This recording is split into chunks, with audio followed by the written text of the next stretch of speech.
Welcome to the Deep Dive.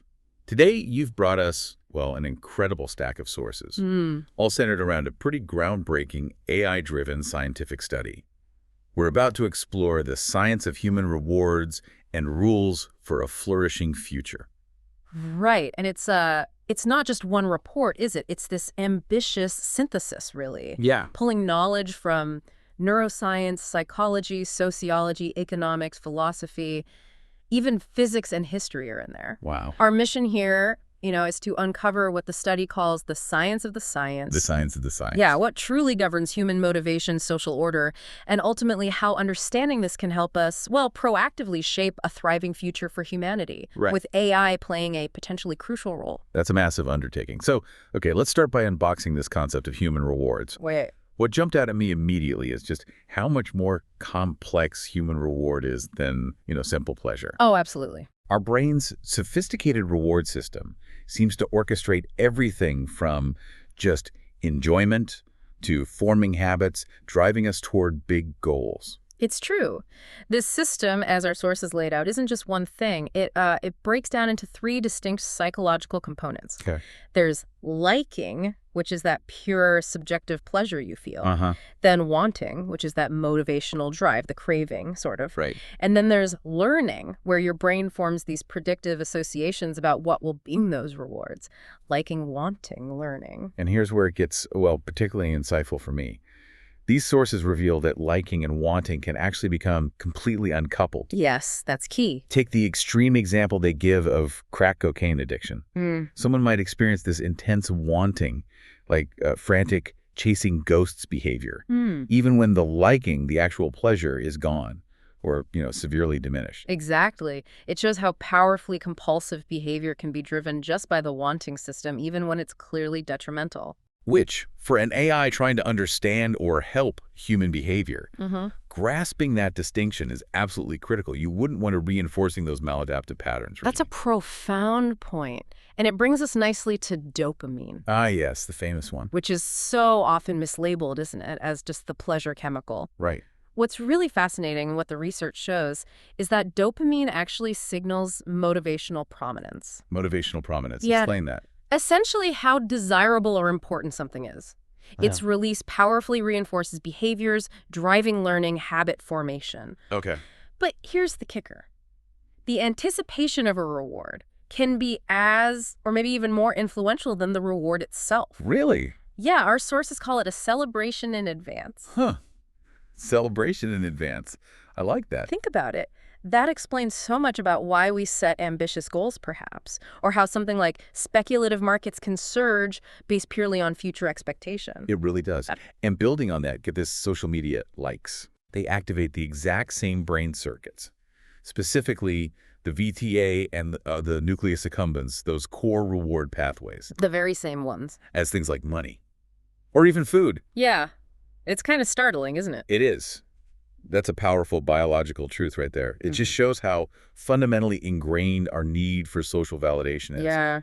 And just how adaptable our reward circuitry is, stretching from physical survival needs to these abstract social interactions. It's an incredibly powerful tool for shaping behavior, often underestimated, I think. That's annoying. Now, beyond the pure biology, psychology offers these frameworks for how external factors influence us. Right.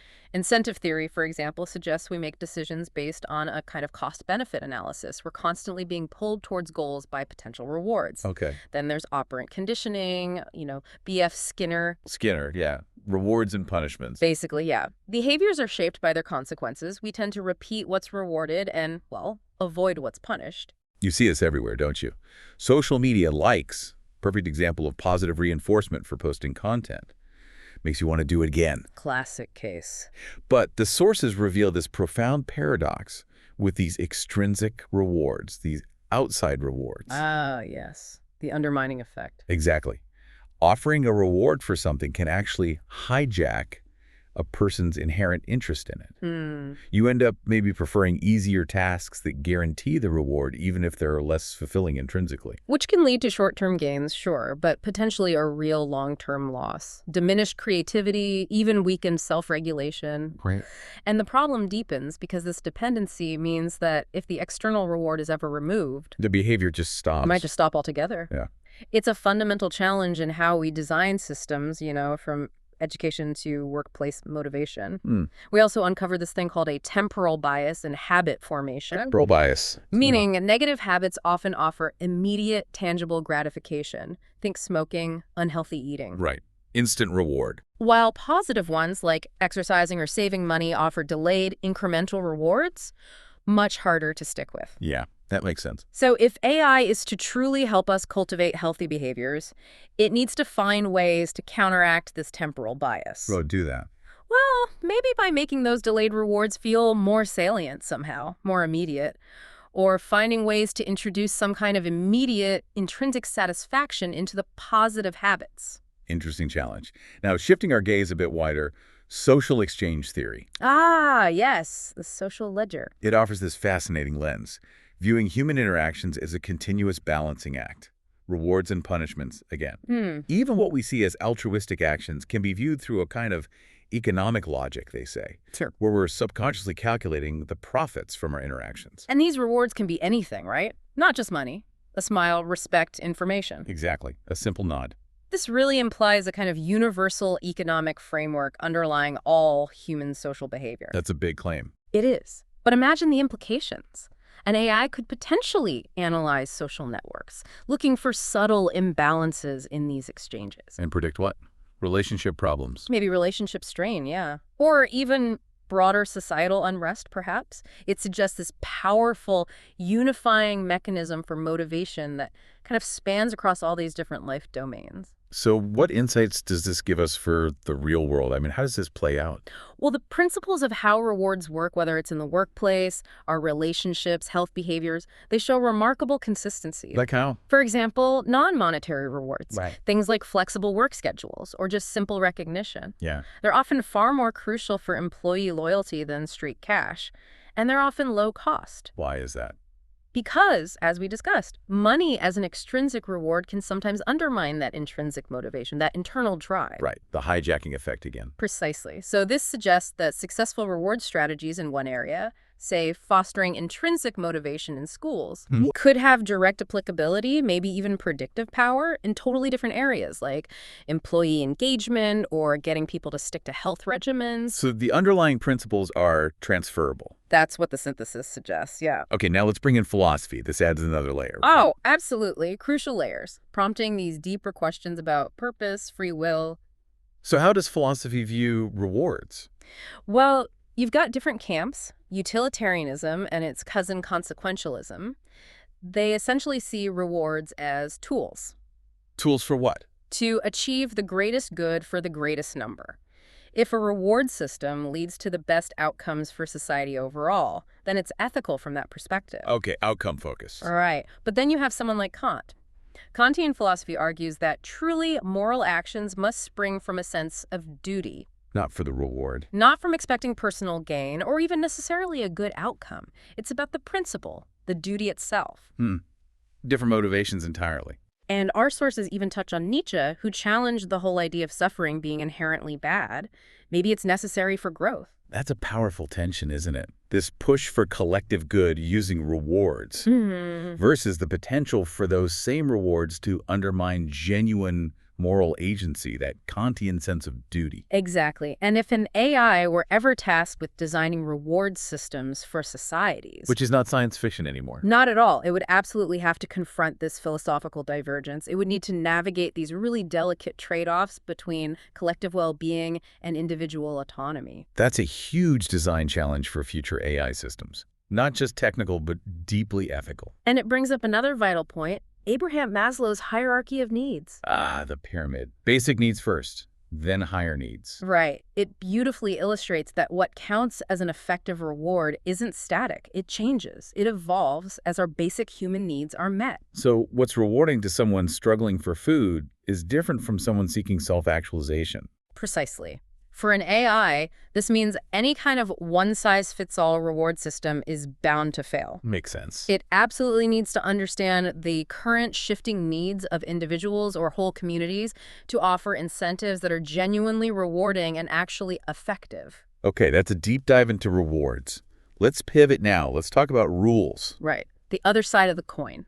This study makes a fascinating distinction, I thought, between natural law, these sort of universal moral principles, and societal constructs. Things like formal laws, specific cultural ethics, norms. Yes, and the dynamic interplay between those two is really compelling. How so? Well, while some moral principles might feel deeply ingrained in us, maybe even part of human nature. Like fairness, perhaps. Maybe fairness, maybe prohibitions against harm, their specific manifestation, how they're enforced, even how we interpret them, that's incredibly flexible. It's highly culturally mediated. And this helps us understand why certain rules might become unnecessary, as the sources put it, or require improving over time. Because they're not set in stone. Exactly. They're often living cultural constructs, not immutable, timeless truths.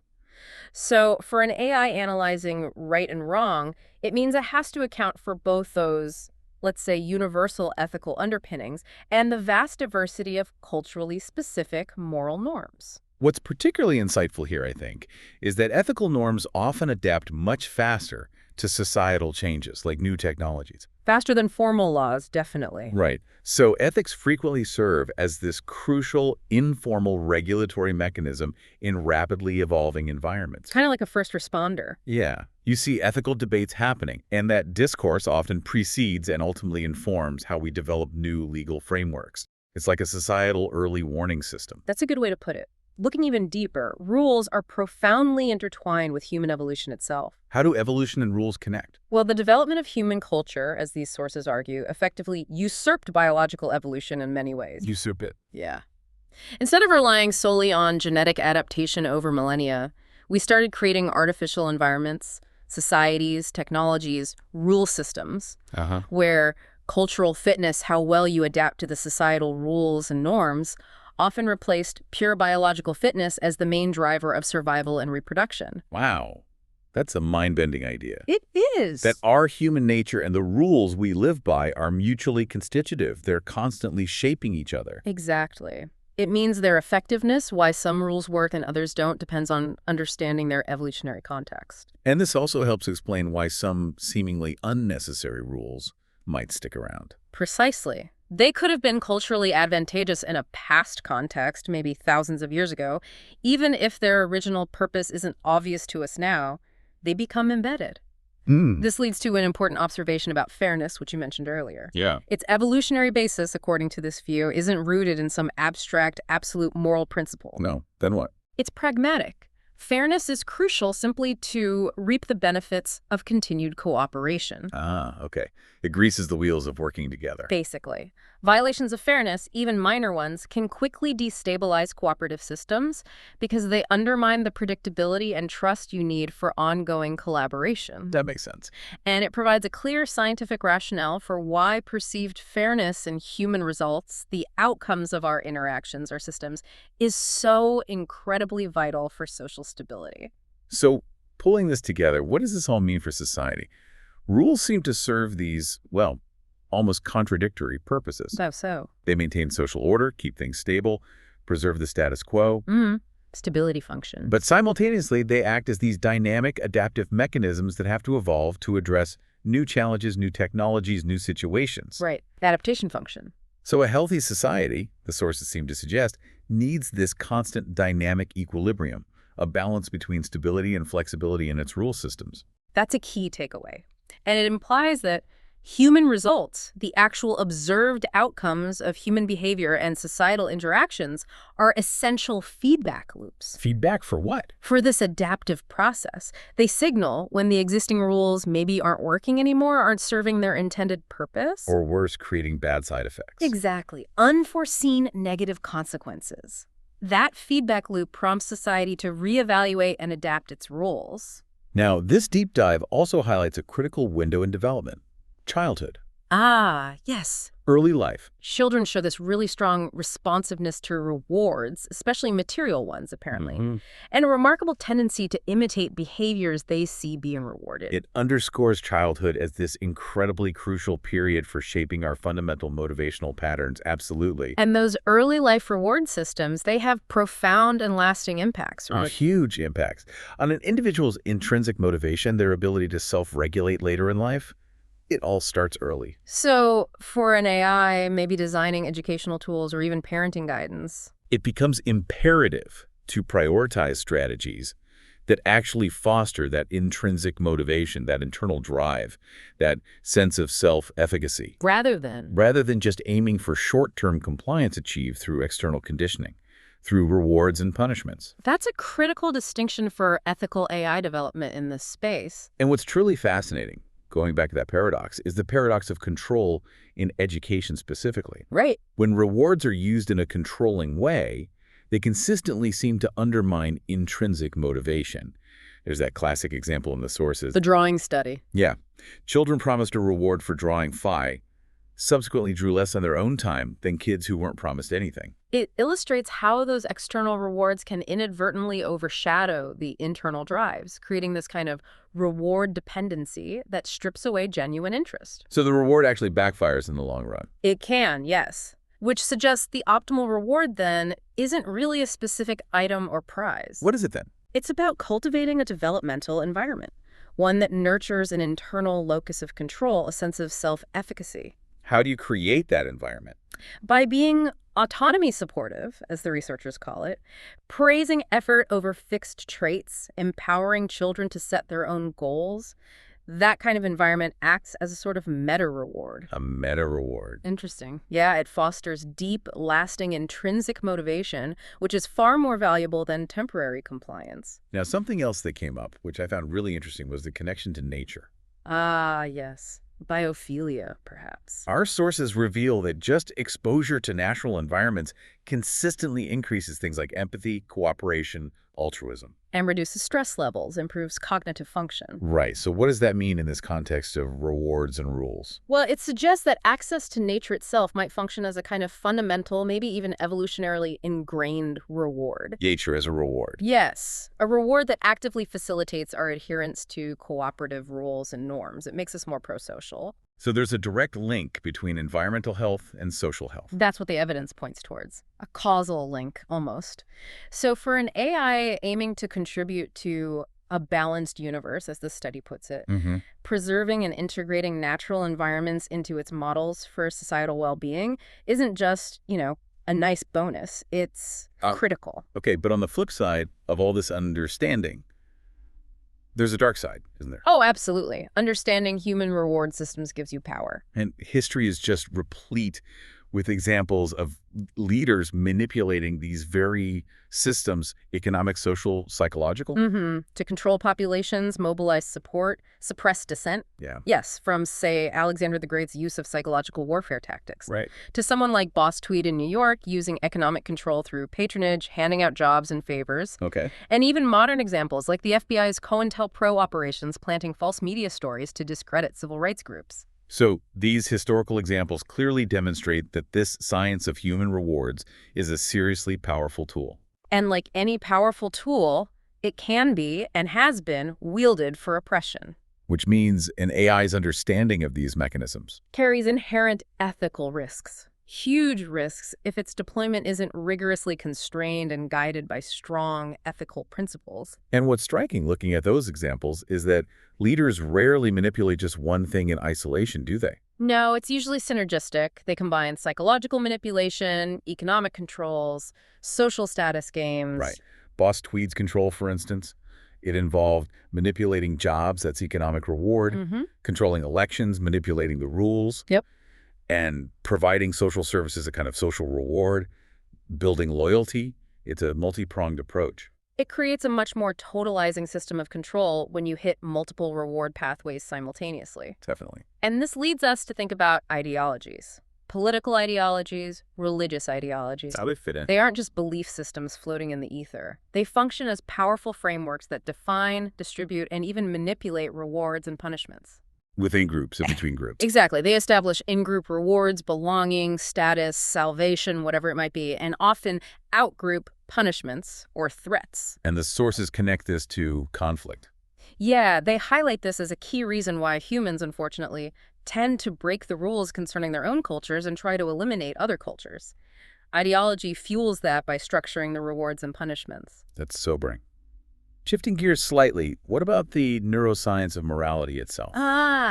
Yes. Moral judgment.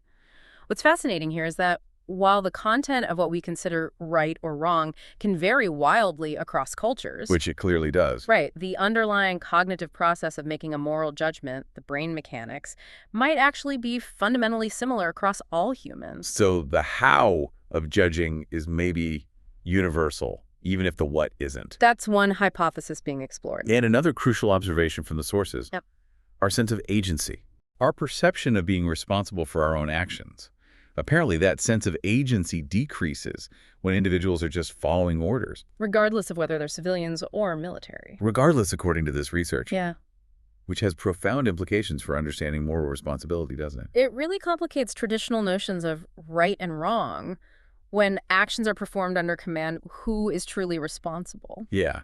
Okay, so all of this exploration, rewards, rules, fairness, manipulation, it brings us to a fundamental question. Which is? Why not just simplify? Why not just have one universal reward system or one single universal set of rules for everyone? Wouldn't that be more efficient? The efficiency argument. But the sources argue strongly against that very idea. Why? Well, for multiple reasons. There are strong philosophical arguments for cultural diversity itself having value. Okay. And there's this concept mentioned of diverse needs of the soul, things like order and liberty or equality and hierarchy existing in these necessary complementary pairs. Different cultures might prioritize different balances. So trying to impose uniformity. Would be inherently detrimental, they argue, to human flourishing, to societal resilience. A monolithic system would inevitably fail to motivate or fulfill the incredibly multifaceted individual and cultural needs of humanity. Leading to? Widespread dissatisfaction, conflict, stagnation. Diversity is key to a healthy ecosystem, whether biological or social. So looking ahead as we wrap up this section, AI's role. Our deep dive suggests AI could act as a kind of social engineer. That's a loaded term. It is, through what the study calls choice engineering. Choice architecture, nudge theory. Right. Applying mathematical models to precisely influence human behavior, not necessarily through force, but by designing the environments where we make choices. This grants AI an unprecedented capacity to shape societal outcomes, for good or ill. Exactly. That capability, while immensely powerful, also carries those significant ethical risks we talked about. Manipulation, erosion of autonomy. Yeah.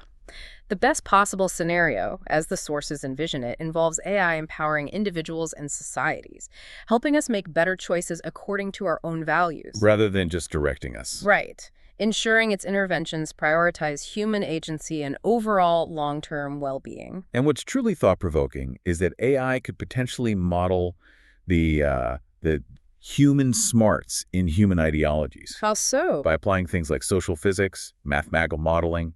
It could potentially predict the spread and impact of various belief systems. And their associated reward and punishment structures. Yeah, predicting their effects on societal cohesion or conflict. Imagine the foresight they could provide. It's a powerful, almost daunting prospect, which leads to the ultimate aspiration mentioned. Which is? To apply this whole science of the science to foster a truly balanced universe. Balanced universe, meaning? Healthy societies, a thriving environment, sustainable practices, all in equilibrium. Like homeostasis for society. Exactly. That brings us to the concept of societal homeostasis, where AI's role could evolve into being a kind of societal homeostatic regulator. So it would detect imbalances. Detect deviations from desired societal states, maybe rising inequality, environmental degradation, political polarization, and then suggest targeted interventions informed by all this science of rewards and rules to help restore balance. Wow. Okay. And finally, a crucial question that the deep dive asks repeatedly, almost like a mantra. Let me guess. Who benefits? Who benefits? Who is the victim? Who is the loser? Yes.